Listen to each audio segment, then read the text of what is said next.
Евгений Ганеев е 37-годишен бизнесмен от град Екатеринбург, Урал. Женен е, има 4 деца. Преди 2 години е помагал на пострадали от тайфуна в Филипините и от наводнение в град Кримск.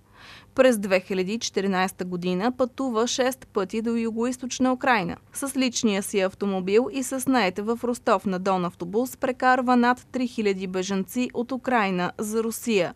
През ноември 2015 година заминава за Сирия и остава там 1 седмица. Пристига първо в Бейрут, Ливан.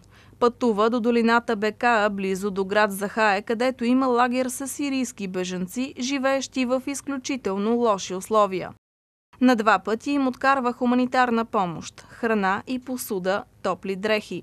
Закупува храната от местните супермаркети.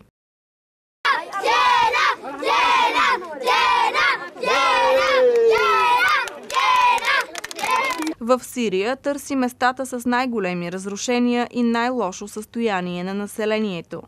В Хомс закупува провизиите от новата част на града, която не е разрушена, както и от Дамаск. Раздава на населението ориз, захар, чай, олио, леща, дрехи, играчки. Превозва ги с помощта на нает лек автомобил. При следващото си посещение иска да им занесе бетонобъркачки, апарати за заваряване, строителна техника с цел възстановяване на разрушените жилища на местното население. Евгений Ганеев донесъл на семейството си от Сирия сладкиши от изтока и осколки от снаряд на минохвъргачка, за да могат близките му по-добре да разберат неговите мотиви. Прокарал път за свои приятели. Поне още 9 души искат да отнесат хуманитарна помощ в Сирия. Изключително трудно получил виза, тъй като сирийците не разбирали мотивите, поради които той иска да посети Сирия.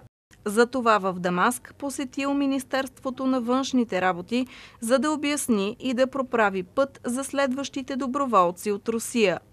Евгений Ганеев даде интервю за телевизия Алфа, в което разказа за хуманитарната си мисия в Сирия и отношението на сирийците към руснаците след влизането на Русия във войната в Сирия. Преди дни бяхте в Сирия на хуманитарна мисия. С лични средства сте подпомогнал нуждаещите се в раздираната от войни страна. Какви бяха мотивите ви за тази акция и как премина тя? Също така в кои градове бяхте? Мотивы были такие. Я постоянно занимаюсь тем, что выезжаю в различные... Мотивите ми бяха следните. Непрекъснато се занимавам с това. Пътувам до крайгранични точки в извънредна ситуация.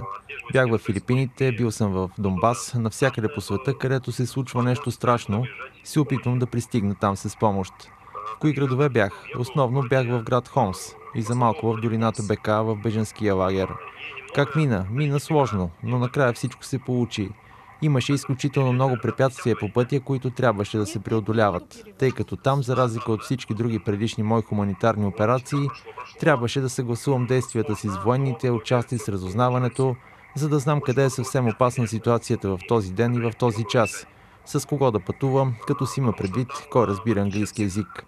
В някои градове беше невъзможно да се отиде, тъй като там имаше опасни моменти, имаше обстрел, но в крайна сметка всичко мина успешно. Успях да свърша всичко, да направя много курсове с автомобила. Раздадохме храна, играчки и дрехи, ориз, брашно и захар. Направо на децата, направо на хората, на децата. Направихме много курсове въпреки късата светла част на деня, но в крайна сметка всичко се получи. Останах малко повече над планираното, седмица и нещо, аз си мислех, че за 3-4 дни ще се справя. Но в крайна сметка успях и смятам, че основното е, че можах да проправя път за следващите доброволци. Тъй като има такива, мои приятели и други хора, за да могат те да използват контактите, които имах аз. Към кого да се обръщат, кой ще бъде в състояние да им подскаже къде и как да се отиде. И изобщо къде най-много се нуждаят, за да се отиде точно там. Така че общо взето всичко се получи нормално. Как се отнесе семейството ви към решението ви да заминете за Сирия? С пониманием. Спасибо им за то, что они не пытались меня отговорить. С разбиране, благодарен съм им, че не се опитваха да ме спрат. Разбира се, никак не се радваха на тази новина, но те разбират, че така трябва, че това е важно за мен. Това не е преливане от пусто в празно. Важна работа е, за това го възприеха с разбиране. Подкрепиха ме, малко се притесняваха, но в крайна сметка всички са доволни, че се завърнах, че всичко е наред. В едно от интервютата, които давате след завръщането си в Русия, разказвате за посещението си в Хомс и споменавате, че въпреки разрушенията, хората предпочитат да останат по родните си места. Това ли е преобладаващото настроение на местните жители? Те, които сейчас там, конечно, для них это уже преобладающее. Но в Хомсе где-то 80% людей уехало. Тези, които в момента се намират там, да, за тях разбира се е преобладаващо. В Хомс обаче, където около 80% от хората са заминали, това далеч не е най-доброто място да се остава там. Известно ми е, това е много сложен избор. Аз често се питам какво бих избрал аз на тяхно място, тъй като в Хомс те имат някакъв дом, някакво познато място. Принципно биха могли да си намерят някаква работа, някакъв доход. Те са в нужда, но не са на границата на измирането. В Хомс обаче те биха могли в някакъв момент да загинат от взрив, от минохвъргачка, от терористичен акт, от обстрел, от различни военни фактори. Ако те напуснат Хомс, те стават бежанци. Нямат вече нищо. Нито дом, нито ядене, нито храна, нито възможности, нито работа, нито гражданство, нито права. Абсолютно нищо. И те попадат в друга, много неприятна ситуация. Попадат в плен на нищетата. И това да са бежанци ги плаши повече, отколкото войната.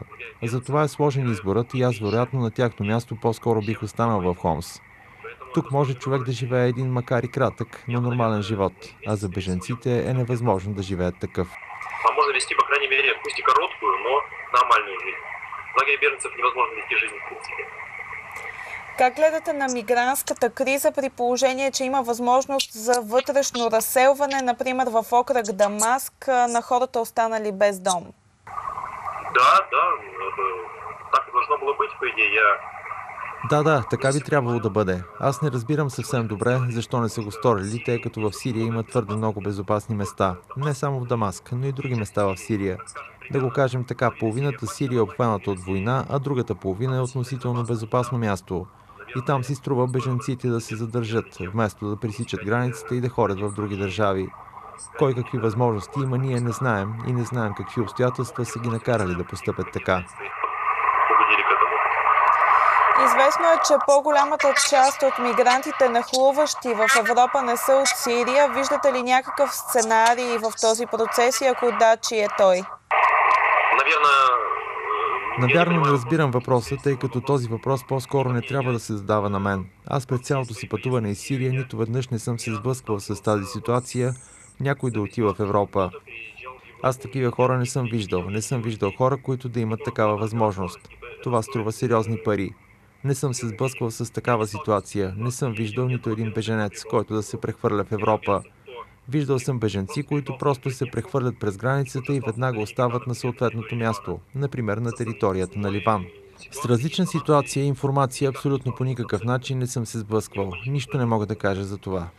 Вашето посещение след влизането на Русия в войната в Сирия, как се отнасят руснаците към руснаците, местните жители и как се отнесоха към вас? Очень радушно относились сирийцы, просто великолепно. Сирийците се отнасят много радушно, великолепно. Не го очаквах. Не мислех, че те може би ще са добре настроени. Но че буквално ще ме носят на ръце, това не го очаквах. Те трябва да бъдат разделени на две категории. Тези, които са в Дамаск, които живеят в столицата, където хората живеят сравнително благополучно. Там, разбира се, нивото на гостоприемство е огромно и всички се радваха. Дори ме возиха безплатно на такси. Просто не приемаха от мен никакво заплащане. Те казваха: ти си руснак, ти си приятел. Ние всичко ще направим за теб. Ти си подарък от съдбата. Разбира се, аз не афиширах, че съм от Русия, а нямаше и време. Ситуацията беше такава, аз просто си върших работата. Във всички случаи отношенията бяха много приятелски, а в някои случаи дори повече от това.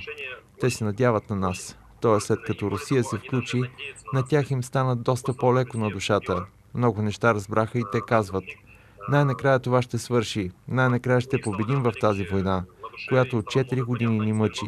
Най-накрая се появи силен помощник. Въобще те и по-рано са уважавали много руснаците, доколкото аз разбрах, но сега особено много. В общем, они раньше очень уважали русских, насколько я понял по рассказам, но сейчас особенно. Има ли надежда в сирийския народ за прекратяване на войната? Да. Они очень на это уповают. Они думают, что где-то еще месяца 2-3. Да, те много се надяват. Те смятат, че някъде след още 2-3 месеца е възможно да свърши войната. В момента, по думите им, всичко върви добре, в нарастващ темп. Те женат победа след победа. Руските войски бомбардират инфраструктурата, подпомагат сирийската войска, като я поддържат в боевете на нейна територия и имат успехи. Получается, что у них идут успехи в военном деле.